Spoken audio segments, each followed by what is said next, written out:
This is Andi Purewal for Boxing News. I'm joined by promoter Eddie Hearn here in Manchester. Eddie, straight into it. Mauricio Lara coming in at 129.8. About 20 minutes before the weigh-in started, we saw the news broke about the board putting in restrictions about 128.5. He was not allowed to weigh less than that. Can you just tell everybody as to how this entire situation has unfolded beneath your eyes? So, with the British Boxing Board of Control, which is not very popular with international fighters, but the rules, you have to weigh certain numbers during the fight week. If they feel that all of a sudden you have too much weight to lose, in their opinion and the doctor's opinion, it's unsafe to make a certain weight. When he was weighed in his last weight, they decided that they wouldn't allow him to make championship weight. He wasn't happy because he felt that, and he wasn't at a number where that was unachievable, but in their opinion, it was at a number that would make the process unsafe for the fighter. So they said that they would only allow him to weigh, he couldn't be anywhere less than 128.5 pounds. He weighed 129.8. There were conversations this morning with Ben, with Leigh, to make sure that they were happy with things that would be put in place around that. Did you know he'd be as heavy as what he came? Yes, but only just before the weigh-in, because he check weighed here, and unfortunately the ruling from the British Boxing Board of Control was he can't come in under 128.5, but nothing we've got. But still, I think that you have to understand the fighter. He's weighed an amount in his last weight, and then he's been told you cannot make championship weight. So he's basically knows he's been stripped. So over that 24-hour period, he's then gone through that process to get on the scales. And I don't think his head was in the greatest place because he's lost his title. You then have difficult conversations with Ben and with Leigh, who's made his weight perfectly and he's gone through that process. And it's a difficult one because you know that Mauricio Lara has obviously not had the camp that Leigh Wood has, but he's heavy on the scales. So it's a decision, the belt's vacant, you can still become world champion on Saturday night. And they decided as a team to progress with the fight and make sure that they become world champion on Saturday. I think it's tough because on one respect he's heavier than Leigh. On the second, he's ill prepared in terms of where he could be for the fight. So, it was a decision they made. Ben never divulged the details of it, but he said that some new terms had been agreed around the fight. Is there anything else you can tell me about what they are? Just that, terms, you have to go through this process to make sure that everybody's comfortable with moving forward, and that's across financial, it's around weight, there's lots of things around that. And it was an ongoing process that Ben was very meticulous about to make sure that, and it's not just about money at that stage. Obviously there is a financial penalty, and so, rightly so, by the way. Even though Team Lara will say, I could have made weight. And the number that Mauricio Lara weighed at that last check weight, I would say like more than 50% of fighters would actually be that weight internationally. And he feels hard done by because he wasn't able to make the weight. But the fact that he came in at 129 would lead you to suggest the board were probably right. Doesn't mean he wouldn't have made it, but would he made it safely? And that's something that's important. There's also a conversation to be had about this British Boxing Board of Control check weight scenario, because if you want to be honest, what fighters are doing is they're making the check weight, they're hydrating, and then they're making the weigh-in weight. But it's hard to decide what's right and what's wrong because the board are looking out for the fighters to make sure they bring their weight down in a consistent manner. But in modern science with water loading, and you see this across the UFC, fighters do make weight late. And Lara's like, I could have made weight. I could have made championship weight. Now, do we believe him? Clearly there was a problem in his camp. Now, did he party too hard when he won the world title? It was a short turnaround. Was camp too tight? Was he still motivated after becoming world champion? All these things. Going to be very dangerous in there tomorrow night. But the WBA have confirmed the title is vacant. So Mauricio Lara is kind of fighting for his career tomorrow night. Leigh Wood's fighting for the world title.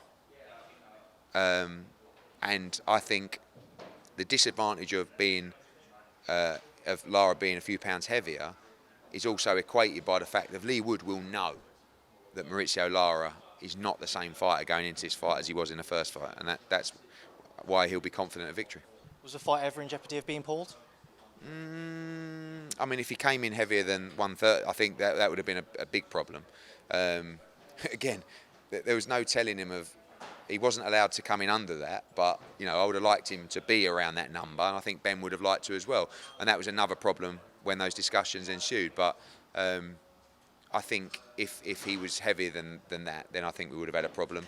And also, like I said, things put in place to make sure that Ben and Leigh were comfortable. And if they weren't in place, you would not have had a fight. Fight safety obviously is a massive thing within the sport, Eddie. It looks like they've obviously looked after Mauricio Lara, but with Leigh Wood, 4 pounds is a lot of weight to give away. Do you think that his safety hasn't really been taken into consideration from a board's perspective? No, I mean, the British Boxing Board of Control will look at the way that Leigh Wood has made weight, which is safely, and Leigh Wood will hydrate in a significant manner.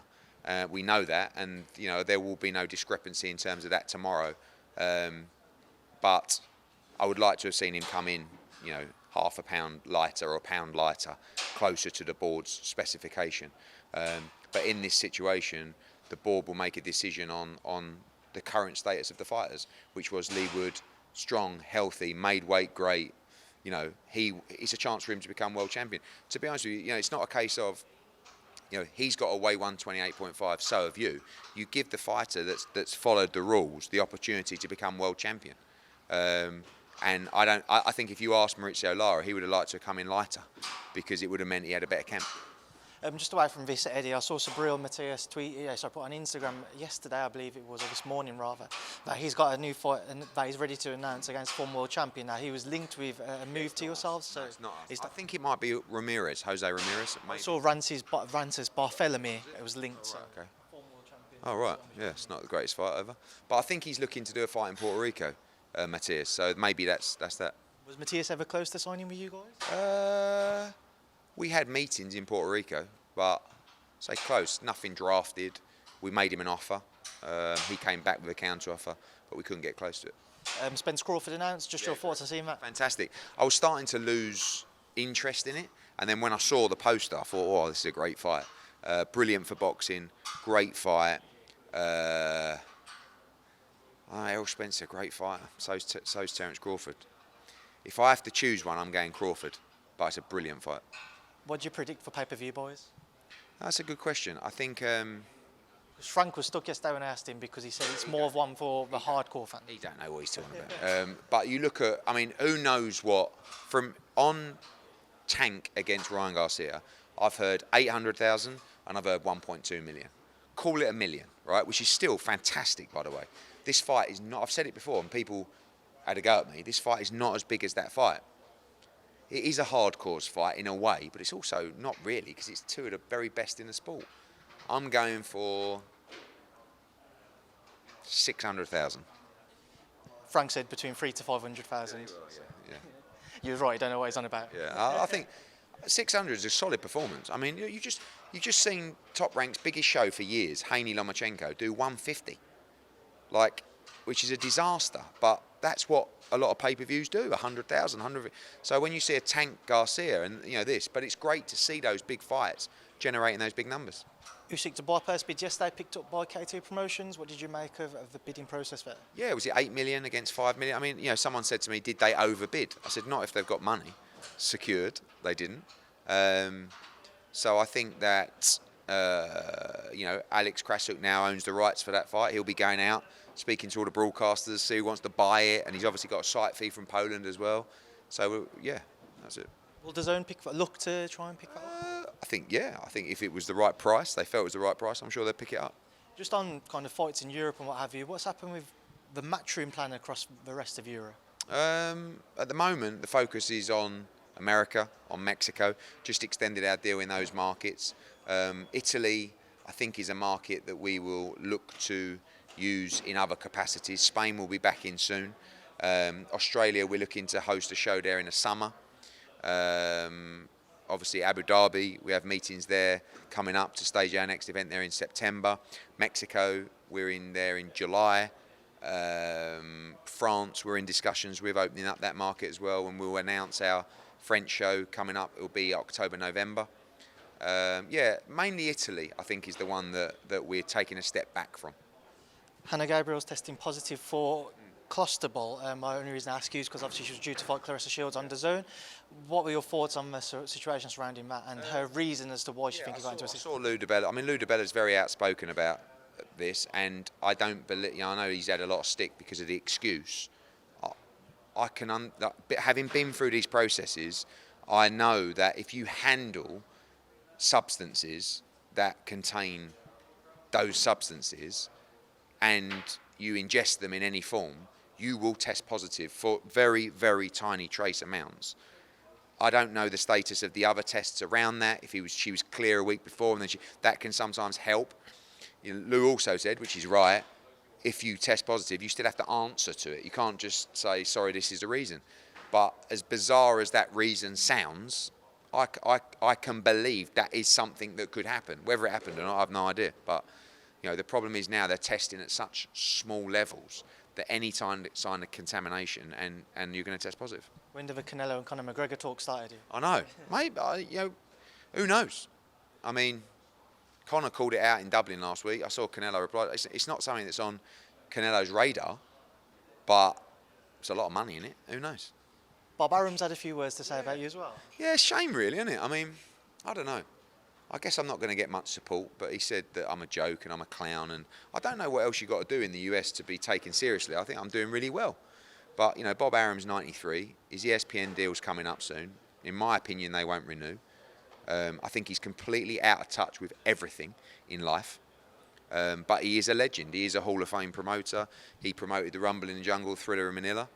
But, if you're looking at Bob Arum and you're looking at me,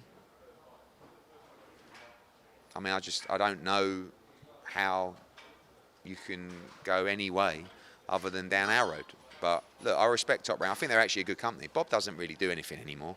They roll him out to, be there. But, I think they're a good promotional company. Just disappointed sometimes that I feel like I deserve a bit more credit for what I've done. But maybe if I wasn't so arrogant, I'd get it. But that's not going to change. Eddie, it's a pleasure as always. I'm going to leave you to sell the show on Saturday night. Cheers, mate. Saturday night. I'll tell you what, we've got a great card, by the way. I mean, even before the bell, Aaron Bowen, I think, is one of the top prospects in the UK from your neck of the woods, Andy, not too far. What about William Croller? Professional debut on Saturday night. Unbelievable story, Ant Croller's brother. Campbell Hatton on before the bell. He's got a tough fight. Look out for the English welterweight championship between Jamie Robinson and Danny Bull. It's a great fight to kick off the broadcast. And by the way, so is Aqib Fiaz. He's got a really tough fight tomorrow night. You've got the first world championship fight, Terry Harper defending against Ivana Hebazin. Brilliant co-main event, Jack Catterall against Daryl Foley. It's a really important fight for both. And then the main event, don't blink. It's going to be a thriller. Lara's going to come out like a train, because I don't think he's going to have the engine to go late in this fight with everything that's happened. And Leigh Wood with a chance for Britain to get another world champion. Massive show tomorrow night live on DAZN. Don't miss it.